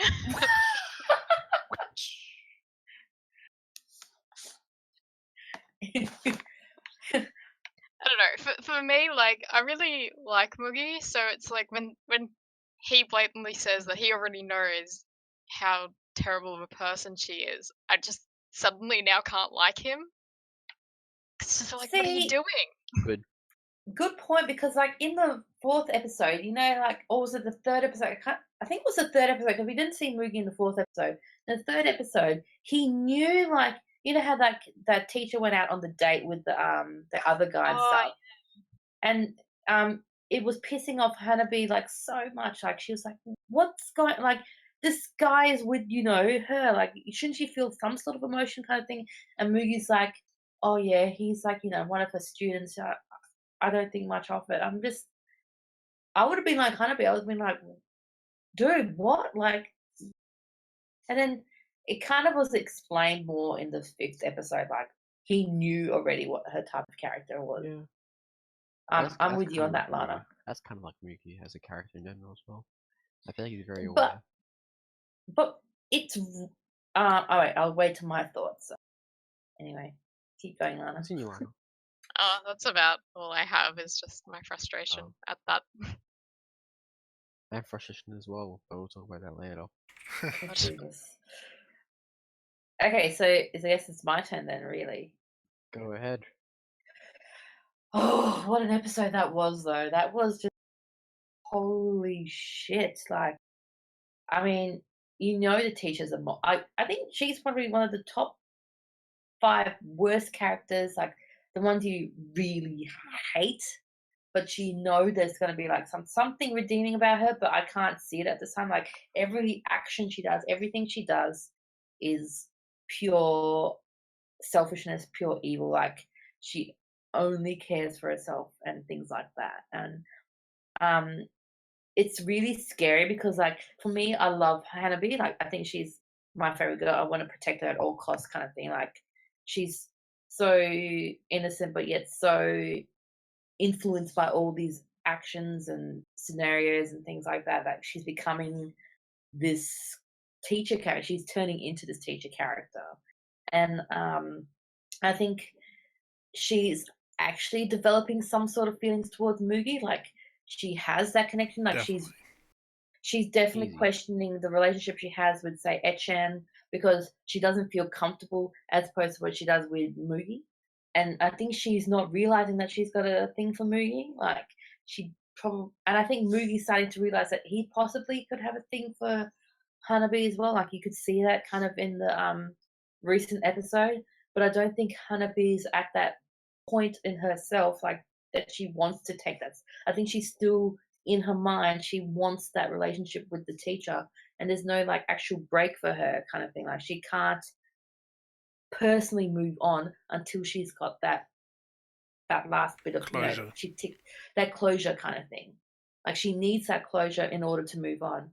And her trying to find comfort in Echan and Mugi, she's getting herself way too confused, and she needs that closure from that guy in order to move on. And she wants to move on. Like, you can see the pain she's going through at the moment. Like, she definitely wants to move on. She just doesn't know how to move on, and it's really sad because she's ready to kind of take that step, but she doesn't have that closure. And you could see from the 5th episode, like, I think she personally, I can't remember from the manga. I need to go back. I think she lost her V card to Mugi. I can't recall. And that's what I don't know. That whole scene to me was That's really, really confusing to me. Like, because Well, I mean, with that, did they Mu- go further in that act, or was it like Mugi asks cut off her, at "Are just you before a that virgin?" point, kind of thing? Like, yeah, I don't know. It was really hard. Like, but it was really interesting to see, like, Mugi actually putting that question towards Hanabi, asking, should we start dating now? But I don't know. I loved it. I loved the episode. I loved it, like, the differences between, like, Hanabi and Akan's story. Like, you see the teacher's side, and then you see, like, Hanabi's side, and then you see them, like, kind of come together at the end of the episode, and yet one person has upped the ante. It's like kind of like a game they're playing towards each other now. Like, I thought that was just so cleverly done. And yeah, I don't know. It's just so good, so good. I hate that it's just so hard to watch, but it's just brilliant. Yeah, that's my thoughts. I loved the episode. I think it was great. I'm scared of what's going to happen next week, but I mean this week, sorry. But yeah, it's an emotional roller coaster to the max. I love it. Am I the only one left? Frankie. Well, I watched 4 and 5 back to back when I got home tonight, which maybe was not the best thing to do. All the emotions. No, well, I've just written down it was all sex and internal monologues, and I don't really like anyone, and that kind of makes me not enjoy things if I don't really like people. So I didn't really get much out of these ones, except the really good background music and that bit they play near the end of episodes that sounds a bit like Twin Peaks. Yeah, I'm with you on that. That little, like, lead up towards the end credits is that they did that with Flip Flappers as well, and that's what makes an anime, is when you like that lead up kind of thing, and it's just like, oh my god, I love the ending theme though. I think that is like the best ending theme I've ever heard in a long time. It even like beats Flip Flappers' ending theme, and that was great for me. But this Scum's Wish one, unbelievable. Like, and I love that they're using it in the live action as well. so it's just like it ties together so well. Oh, but yeah, I'm with you on that one, Frankie, with that lead up into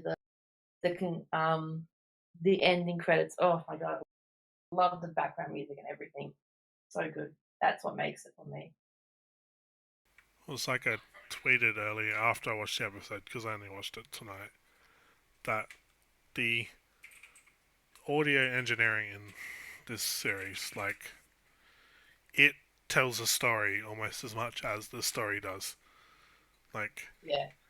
the music does set out of the music, the build ups to like moments and confrontations, and the subtle like pauses and all those like small things add up to like you could be watching a movie and you get the same sort of stuff. Like, it is just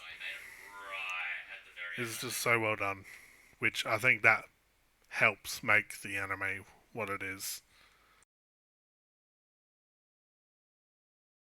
Yeah, I'm with Nice. you on that. Music is good quality. All right. Is that all you got, Frankie? Pretty much. Where do you think the series is going to go though? Like, what do you? Because I mean, I have read it, but I'm like, it's completely like different. I suppose how to make it with the anime. Like, where do you see this going? Like, do Nowhere you fast. see? Oh, like, I don't want Mugi and the teacher to get together. I think that's such a bullshit way to go. But They won't. I hope not. I really hope not, Yeah. because that would suck. I'm waiting for a school Alright. days ending. Oh, Jesus. I reckon one of them will end up pregnant. That's my theory. Whether it be like the teacher or the blonde friend or Hanabi herself. One of them will end up knocked up. Okay.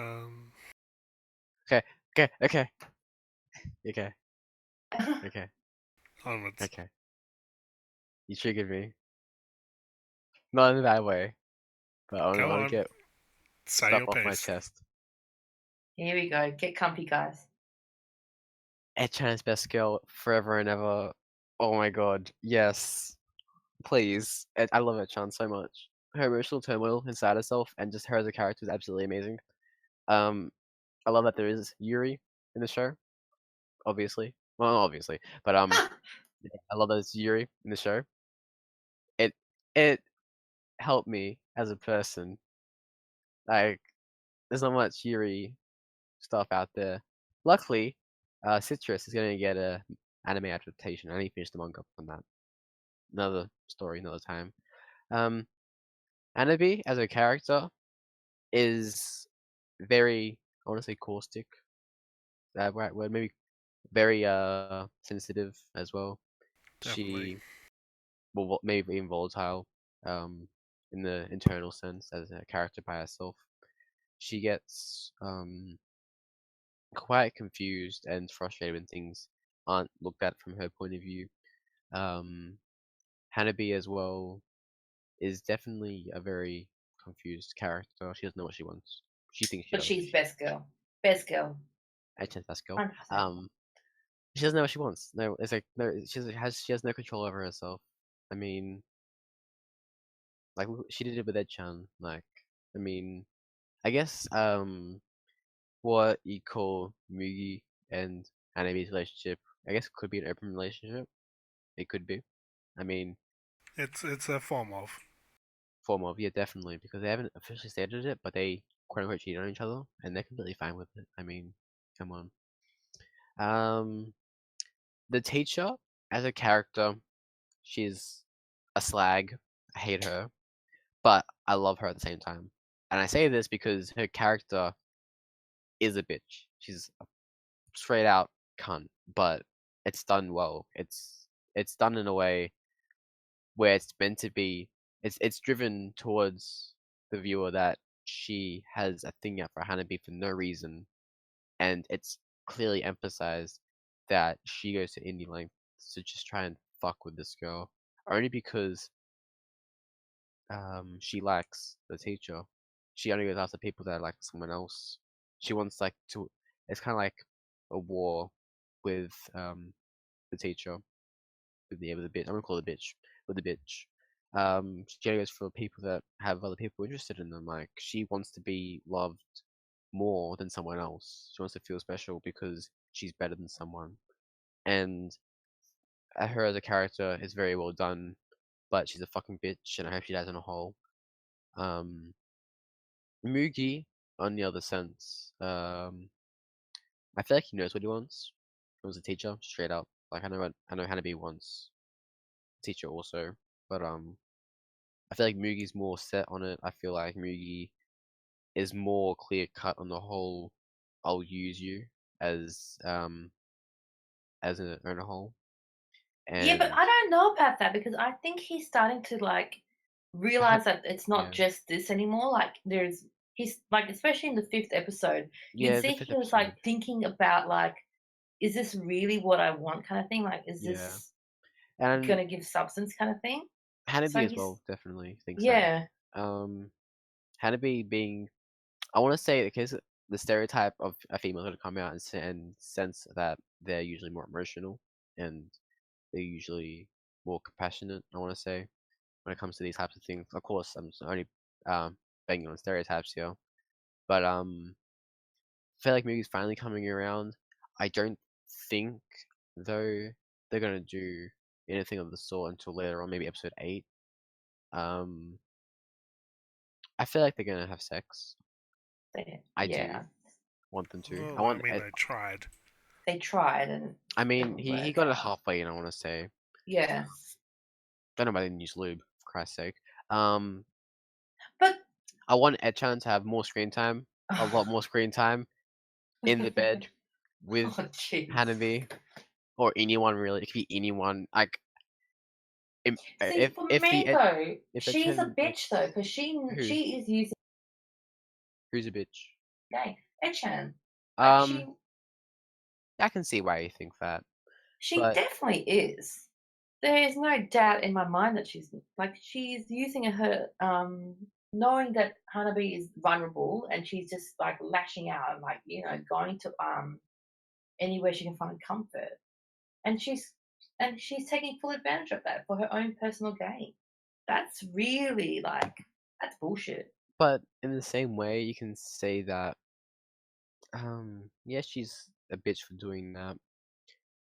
But Hanabi also lets her do that, and again, like it touches on her being vulnerable. But Hanabi, in the sense, also let her do it because she wanted the same feeling reciprocated, which, in my turn, makes it like making both bitches in that sense. Then both scum because they both want endearment, comfort, etc. But I feel like Ed-chan actually loves her. Obviously, I guess it's pretty obvious that Ed-chan actually loves her heaps and wants to do anything with her, date her, etc. I And don't even think it's love though. I think she's just obsessed with her and she's just confused. I can't see it being lost.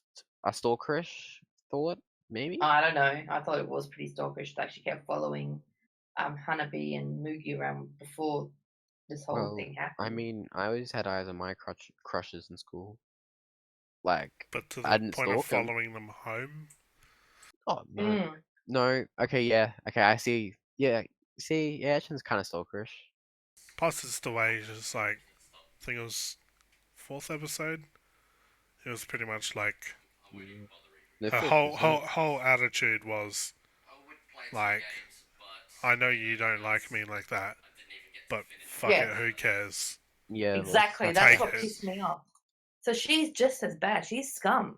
She's actually Everyone scum. is scum. Everyone yeah. is scum, Farah. Everyone's scum. Everyone is except for the guy teacher. He's Yeah, what's his deal? Like, He's he's just dumb. rigid. does he know He's- that Hanabi likes him though? No. Yeah. Maybe a little. I feel like little. I feel like Actually, he yeah, knows because she likes him, but he doesn't think of it as her liking him. I reckon he thinks of more of it as brother respect, love kind of thing, not as in yeah. I want his dick inside me really bad love. Jesus. Cool. Okay. Keep in mind, he did call Akane Hana. Yes, yes. Oh my god, that was the best. I freaked out. I paused it for like a solid minute. I was freaking. Wait a minute, did that happen? Yes. Yeah. He Oh my called the god. teacher Hanabi and or whatever. And oh my Yes. Oh, god. I missed that Just too. I just missed after that. she passed out, well, not passed out, fell Yeah. over being drunk. Yes. I missed that Yes. completely. Holy No, shit. go back and watch it. When they get drunk and Yeah. she falls over and he lands in her arms. Yeah. Yeah, she lands in his arms. Mm. And he's like, "Are you okay, Hanabi?" And they just freak out and oh my god, it was so good. And How did I miss that? that's the moment where Akane goes from like, oh fuck this guy, he's pretty boring, to being like, okay, I'm gonna fuck with this even more. Yeah, Oh that my was the exact god. moment in her head. Oh, I mean, She she said that. smiled at it, Yeah, she's like, and then she kissed him. "Mm." Yeah, How the hell did I miss that bit? and then they fucked. Yeah. Jeez. But no, seriously, I don't know how I missed that bit completely. Like, shit. I missed it as well, actually. Near so- the end. Well, it looks like I know what I'll be watching tonight. God. Oh my god. Yeah, But it did happen. I still feel like that is that case. So he must have some feelings for her, but in the same sense, it might That's not how I be feel. the same. It's probably not a sexual feeling. It's just a general It's like more I of care a- for this person feeling. It's not Hmm. shonen. It's like, is it seinen? I Or don't by shoujo? Oh, no, shoujo. More of an emotional. Oh no, that's fucking lesbian. But you know what I mean, like an emotional relationship I instead don't of know, Has whatever. a sexual relationship. Has there been Yeah. an anime on the similar lines as Scum's Wish like this? Like, in terms of, all the sexual content and things like that? Like, It's R17. because I wouldn't even play School Days in this type of anime. Like, School Days was just a mess. But It's borderline hentai. Oh, it's borderline hentai, maybe. If they showed stuff, it'd be see, hentai. I thought that too, but like, the way it's done, it's It's kind like of, an adult drama almost. yeah. It's seinen. Well, I wouldn't even Seinen call it count. hentai though. It's ecchi. At its peak, it's ecchi. Yeah, it But for would the main be. part, it's seinen. It's not hentai It's because mature. you don't actually say anything. Nah, you I mean, the first episode you kind of do exactly. Not really. I think You you don't see see any actual more. penetration. though. True. I think you see more when Ed-chan and Hanabi her, do it. yeah. And I don't think I've ever seen that in an anime. Like, that's No. a first for me. So I mean, we did watch Um, Valkyrie Drive. no, but in saying that though, like Cross Ange had scenes in that sense too. Cross Ange- And The first 3 episodes were like yeah, total BDSM. I dropped it after that. I dropped it after the first 3 episodes. But I loved it a lot. Not sure about you, but I know it was a bit extreme for me actually. But yeah, it toned down like after those first few episodes, pretty good. But no, but like in terms of like the content that this show has, like has there been an anime like this? Like, I mean, School Days, yeah, Not they that do I'm have aware sex and of. stuff.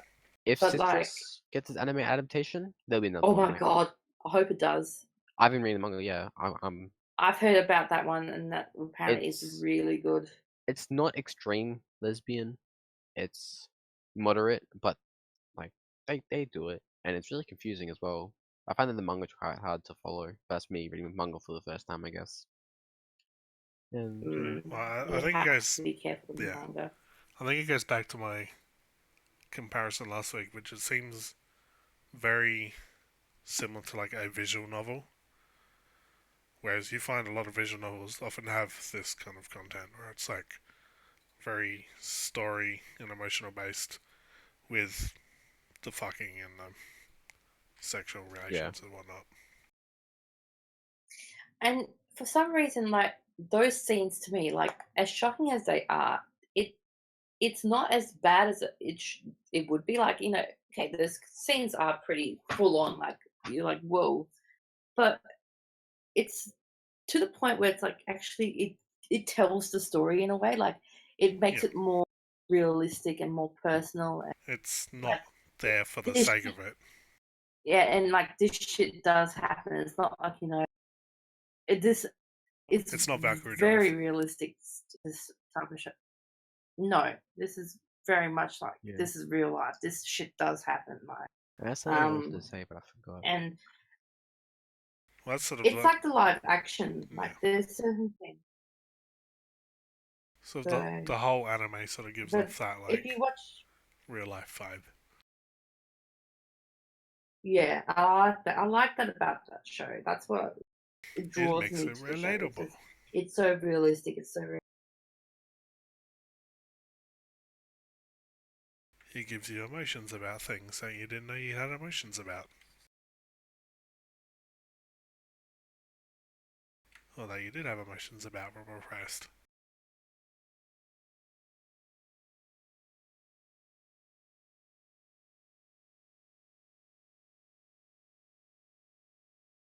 Hello?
He's not talking. It's fine. I'm gonna wrap it up anyway. Hello? Hello. You're about to say goodbye, actually. I don't know whether my Discord died or my internet died. Me too. Alright, so I think it was Discord. Yeah, this week's person's Where Fiona. was I in my conversation? Did we finish that up? I'm not sure. I forgot. Well, this is gonna be shit recording. Yeah, sadly. Regardless, though, yeah, this week was BTOOOM, ran by me. Hopefully, Fiona can make it fully next week. We'll have to see, because Fiona is a very hard person to grab onto. Sadly, but you know what? Should we have a backup in case she can't do it? Okay, I'm gonna roll it again. Yeah. Rolled a 4. Who was 4? Frankie. Crap. Frankie. Was I? I thought I was 2. No, there was Hugh then. Wait, That was so does Hugh. that mean we're going to be watching two things? No, Hugh was if 2. Fiona doesn't pull through, Hugh can pick the anime. Okay. It's Frank. So Fiona pick an anime, and no, Fiona will be here for What? her discussion part later on anyway. Yeah. She's here for Can as long we as she do was 2 now. anime this week? No, Oh no, I Please don't. struggled with one. Or are we just thinking one? Okay. fair Maybe enough. maybe one We, day. we can- made 2 maybe 1 week hours we with can- one. Yeah. True that. Oh, True well. that. Yes. So anyway, that's the end of this week's thing. Hopefully, none of my wallpapers get copyright. There's no sound, but there might be video copyright. Doubt So it. Hugh, I'm gonna hope you come in clutch. Mine's good little up bit. Oh my until god, I the love last like 5 minutes. Lana's name on Yeah. Twitter. That's fine. Awesome. Okay. Well, thank you for discussion tonight, guys. Really interesting. Yeah. Discussion was pretty mint. Hopefully next week could be even better, and the rest of them will be better than the last ones, and so forth and so forth. Hopefully we can get Yeah, some more that's people all in for next tonight. week. Mhm. Yeah, that's Yeah. all for Agreed. tonight, basically. Although, in And- saying that, though, we had yeah. yeah. That's just a different day. Thank you, guys. Okay, bye. Thanks, guys. Boy. Bye. Okay.